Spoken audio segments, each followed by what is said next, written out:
ماں سے کہا کہ ہم اس کو لے جاتے. تو میں نے وہاں پہلی دفعہ افوا کے مشاعرے میں اپنے نظم, لیکن وہ بہت عجیب مشاعرہ تھا میزو, بہت مزے کا مشاعرہ تھا. شاید میں نے کہیں اس کا ذکر بھی کیا ہے.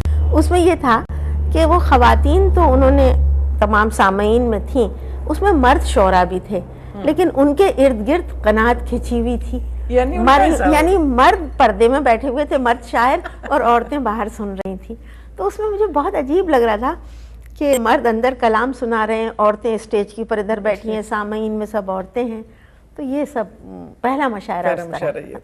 پھر کچھ اس کی سنگن پہنچی لاہور. اچھا. تو لاہور میں میرے پاس انویٹیشن آیا یونیورسٹی ہال میں مشاعرہ ہے. اب اس کے ظاہر ہے بہت مخالفت بھی ہوئی کہ بھئی ایک لڑکی کیسے جائے گی پڑھنے کے لیے یہ ہے. لیکن اس معاملے میں مجھے اپنے یعنی باپ کی بڑی بہت زیادہ سہارا ملا. انہوں نے کہا, میں نے ان سے کہا کہ دیکھیے میں لکھتی ہوں, میرا دل بھی چاہتا ہے کہ میں اپنی چیزیں جا کے لوگوں کو سناؤں. تو انہوں نے کہا بھائی کوئی حرج نہیں ہے, اب زمانہ بدل رہا ہے تو تمہارا دل چاہتا ہے تم ضرور چلی جاؤ. لیکن ظاہر ہے کہ سارے عزیزوں کو یہ چیز پسند نہیں تھی.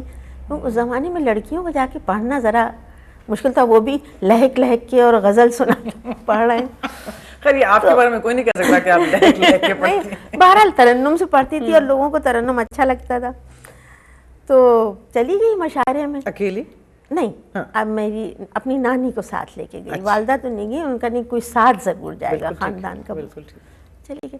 پھر یہ بھی طے ہوا کہ مشاعرے کی وردی سلوا دی جائے اس کو. وردی کیا مطلب کہ بھائی کوئی رنگین کپڑے نہ پہنے. یہ میک اپ کا تو سوال ہی نہیں پیدا ہوتا. تو سفید شلوار قمیض اور دوپٹہ اور بالکل آؤں اور ہاتھ باندھ کے اور نظریں جھکا کے ایک غزل, 2 غزل, 3 غزل, 4 غزل, 5 غزل پڑھوں اور پھر اس کے بعد اسی طرح سے چلی جاؤں واپس. ریہرسل ہوئی تھی کیا؟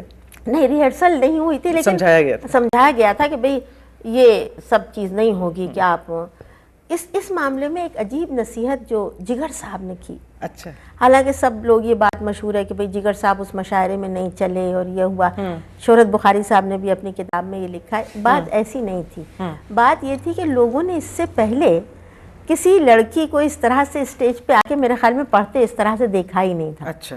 تو شروع میں تو جب انہوں نے شوکت تھانوی صاحب نے میرا نام پکارا کہ اب وہ پڑھنے کے لیے آ رہی ہیں, تو لوگوں کی سمجھ ہی نہیں آیا کہ یہ کون ہے, یہ کوئی مشاعرے کا, اس کو تو کوئی افتتاح وغیرہ کرنا چاہیے تھا مشاعرے کا, یہ کون ہے.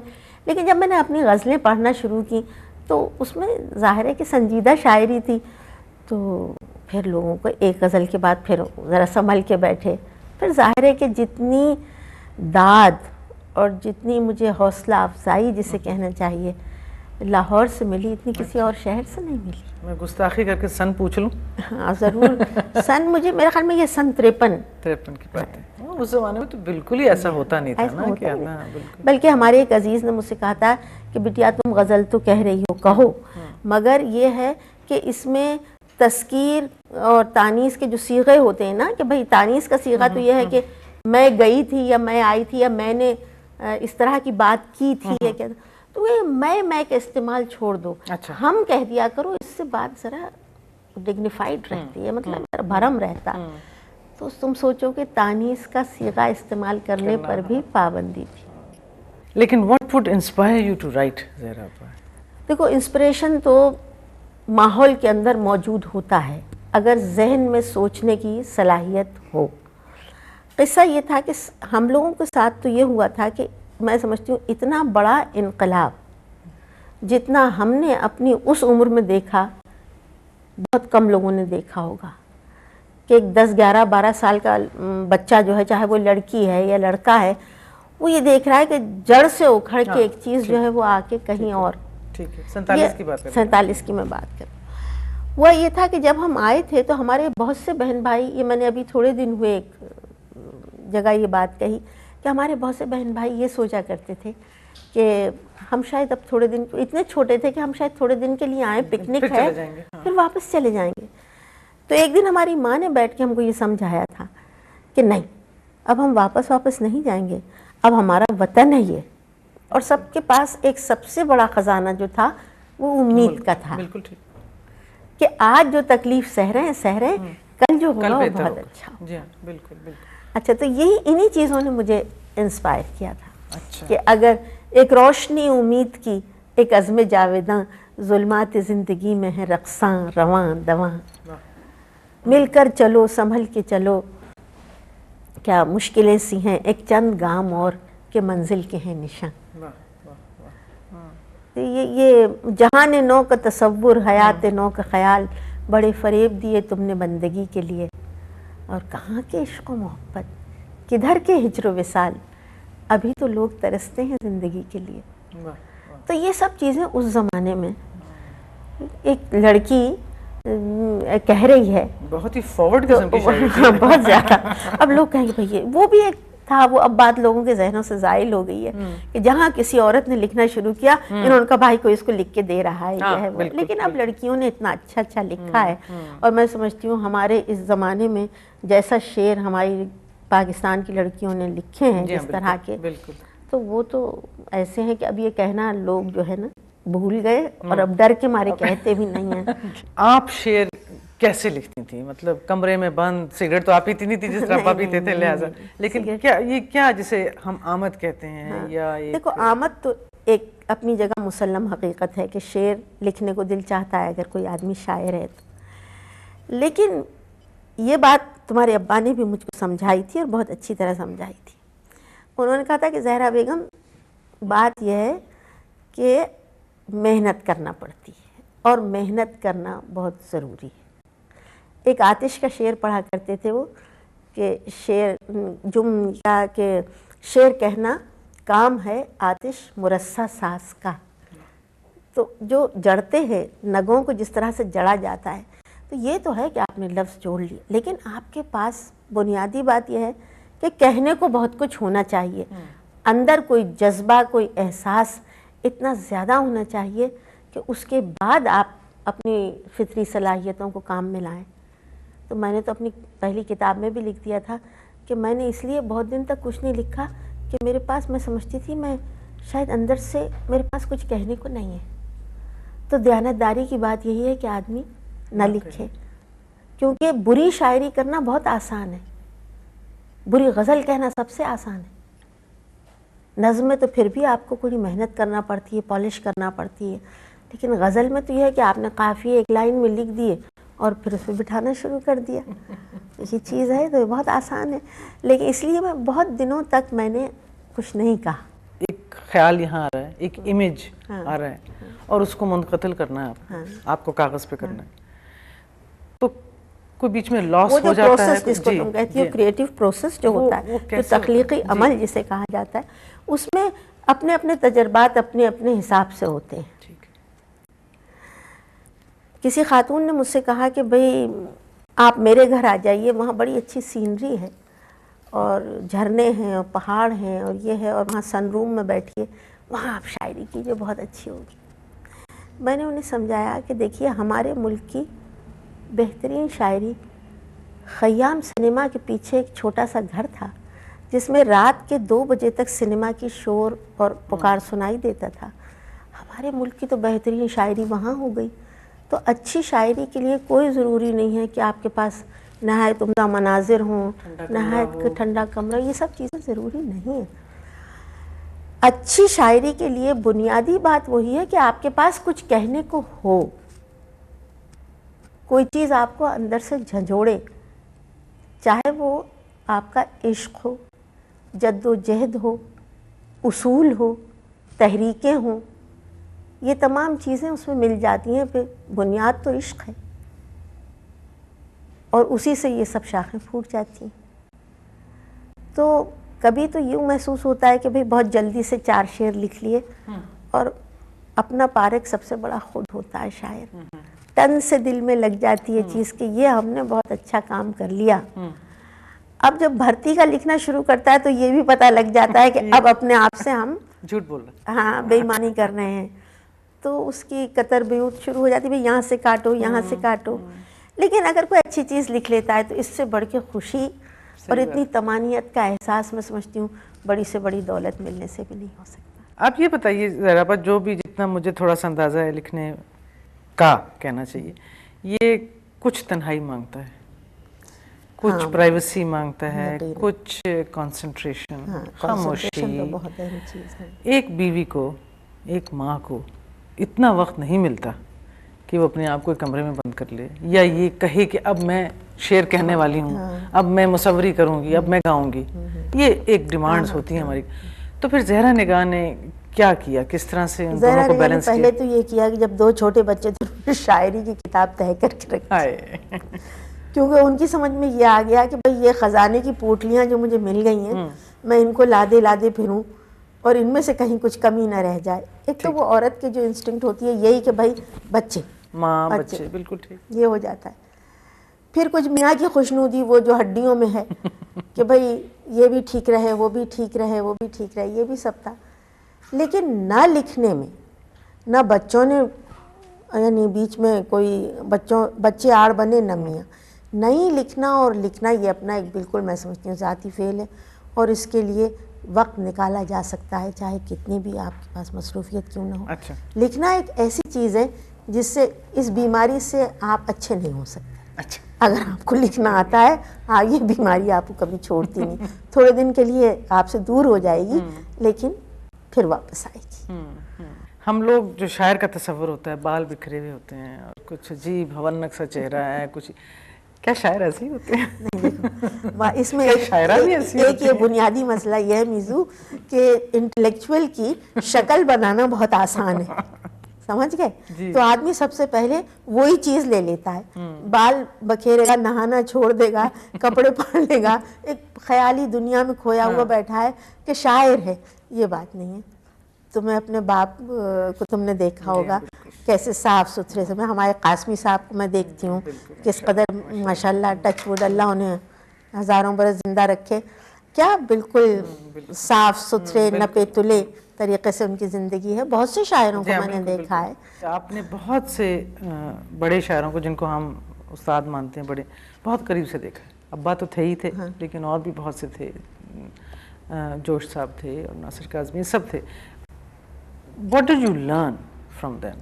بہت سی باتیں, بہت سی باتیں. میں تمہیں ایک چھوٹی سی مثال دوں.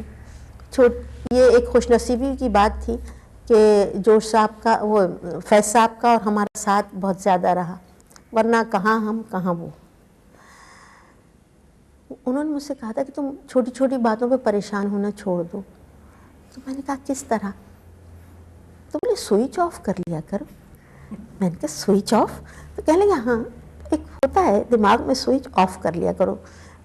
ہمارا دماغ اس لیے نہیں ہے ان چھوٹی چھوٹی باتوں کی پریشانی میں ضائع ہو, اس کو بچا کے رکھ لینا چاہیے. میں نے یہ ترکیب ان سے سیکھی تھی, سوئچ آف کرنا. جگر صاحب نے, میں نے جب مشاعرہ پڑھنا شروع کیا تو جگر صاحب نے مجھ سے کہا تھا کہ دیکھو عورت بڑی تعظیم کی چیز ہے اور تم جھک جھک کے سلام مت کیا کرو. تو میں نے کہا پھر تو یہ لوگ برا مان جائیں گے جو مجھے داد دیتے ہیں. انہوں نے کہا نہیں, وہ برا نہیں مانیں گے. انہیں پہلی دفعہ تھوڑی سی حیرت ہوگی لیکن جب جانے لگو تو سر کی جنبش سے شکریہ کا اظہار کر دیا کرو. یہ چھوٹی چھوٹی باتیں تھیں. اچھا, ان کا مکرر ارشاد بہت ہوگا, مشاعروں کا طریقہ ہے, لیکن جس شعر کو دوبارہ پڑھنے کو تمہارا جی چاہے وہی پڑھنا, اسے تو پڑھنا ورنہ مت پڑھنا.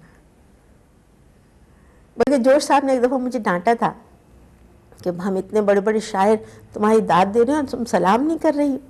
تو مجھے ڈانٹا بھی تھا ایک دفعہ. تو اب جوش صاحب سے جب زیادہ میل جول ہوا تب میں نے انہیں بھی بہت اچھا آدمی پایا کہ بھائی جوش صاحب کا ایک درجہ تھا, ایک پورا اسکول ان سے چلا ہے. یہ تمام لوگ ایسے تھے کہ جن کی اس ملک میں بے اندازہ قدر و قیمت ہونا چاہیے تھی, لیکن ہمارے یہاں چونکہ بہت سی اچھی باتوں کی کوئی قدر و قیمت نہیں ہوئی تو شاعروں کی بھی نہیں ہوئی. یہ بتائیے کہ بچے بڑے ہیں آپ کے ماشاءاللہ, بچوں والے ہیں اور باہر ہیں, ابو ظہبی میں ہیں, دلی میں ہیں. ماجد بھائی بھی اب نہیں ہیں, تو اداس ہو جاتی ہیں, دن کیسا گزرتا ہے, کس طرح دل لگاتے ہیں؟ اس میں بھی مجھے اپنے دونوں آدمی یاد آتے ہیں, فیض صاحب بھی اور ماجد بھی. فیض صاحب کا بھی یہی اصول تھا.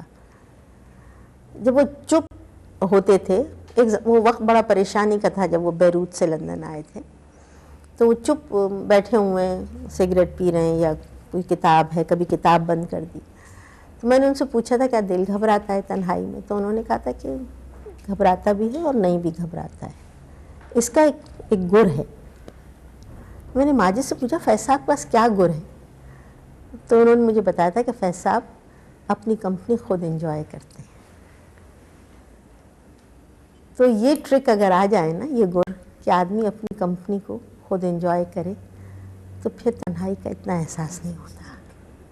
یہ گر مجھے ماجد بھی سکھا گئے.